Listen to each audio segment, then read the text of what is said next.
الحمد لله رب العالمين والصلاة والسلام على أشرف الأنبياء والمرسلين نبینا محمد وعلى آلہ وصحبہ اجمعین۔ برادران اسلام، دینی اور ملی بھائیوں، دوستوں اور ساتھیوں، رجب کا مہینہ ان مہینوں میں سے ہے جن میں جنگ و جدال کرنا حرام قرار دیا گیا ہے۔ اشہر حرم میں سے رجب کا مہینہ بھی ہے۔ بعض لوگ اس مہینے میں اللہم بارک لنا فی رجب و شعبان و بلغنا رمضان کہا کرتے ہیں، جو نبی مکرم صلی اللہ علیہ وسلم سے ثابت نہیں ہے۔ اسی طرح سے بعض لوگوں نے اس ماہ رجب میں بہت سی عبادات ایجاد کر لی ہیں جن کا ثبوت نہ اللہ تعالیٰ کے قرآن سے اور نہ نبی کے عمل سے ہے، اس لیے بدعات ہیں۔ مثال کے طور پر لوگوں نے رجب کے پہلے جمعرات کو روزہ رکھنا ایجاد کیا ہے، اسی طرح سے پہلے جمعہ کے رات کو صلاۃ الرغائب کا اہتمام کیا ہے، جو بالکل ہی من گھڑت اور موضوع ہے۔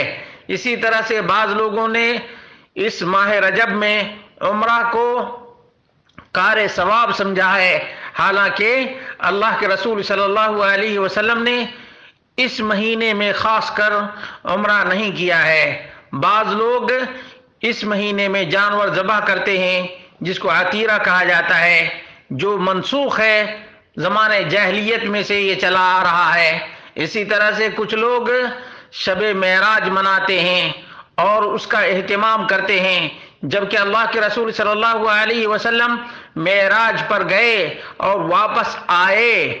اللہ کے رسول صلی اللہ علیہ وسلم نے اس کا کوئی جشن نہیں منایا۔ تو نبی کریم صلی اللہ علیہ وسلم کی سنت ہمارے لیے یہی ہے کہ جو تحفہ اور جو پیغام نبی کریم صلی اللہ علیہ وسلم کو معراج کے موقع پر ملا ہے اس کا اہتمام کریں۔ آپ جانتے ہیں کون سا تحفہ ملا تھا؟ نماز پنجگانہ کا تحفہ ملا تھا۔ میرے بھائیوں، نماز آنکھوں کی ٹھنڈک بھی ہے اور اللہ رب العالمین کی رضا بھی ہے اور نجات کا ذریعہ اور نجات کا سبب بھی ہے۔ اس لیے میرے بھائیوں، بدعات سے بچو اور قرآن و سنت سے ثابت اعمال کو انجام دو۔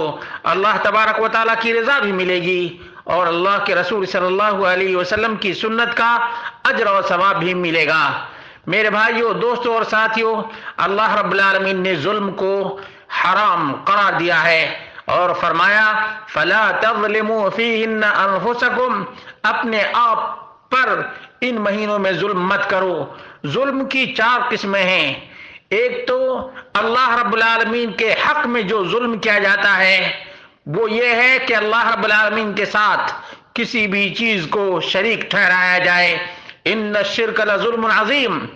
دوسرا ظلم ہے اللہ کے رسول صلی اللہ علیہ وسلم کے حق میں ظلم کیا جائے، اور اس کا طریقہ یہ ہے کہ اللہ کے رسول صلی اللہ علیہ وسلم کے عمل اور آپ کی سنت کے خلاف بدعات ایجاد کیا جائے، بدعات پر عمل کیا جائے۔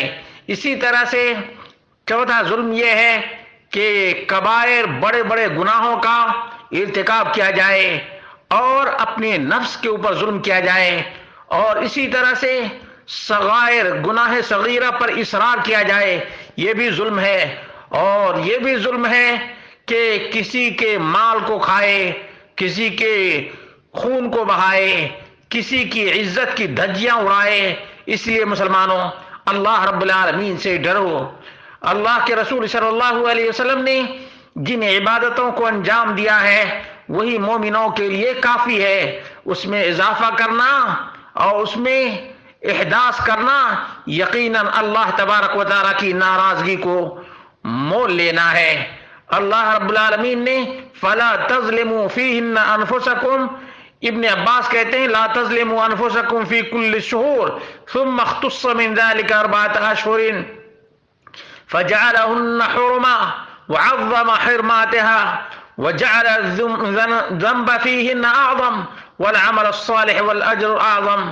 میرے بھائیوں، ان مہینوں میں خاص طور سے ظلم کو اور بھی زیادہ بڑا گناہ قرار دیا گیا ہے، اس لیے اللہ رب العالمین سے ڈرو اور اللہ رب العالمین کے احکام کو بجا لاؤ، بدعات سے بچو۔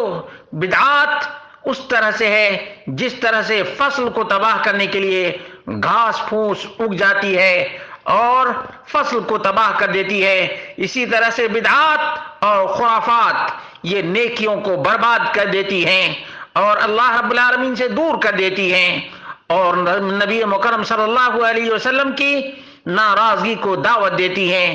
بدعات سے بچو، اللہ سے ڈرو اور انہی اعمال کو انجام دو جو محمد رسول اللہ صلی اللہ علیہ وسلم سے ثابت ہیں۔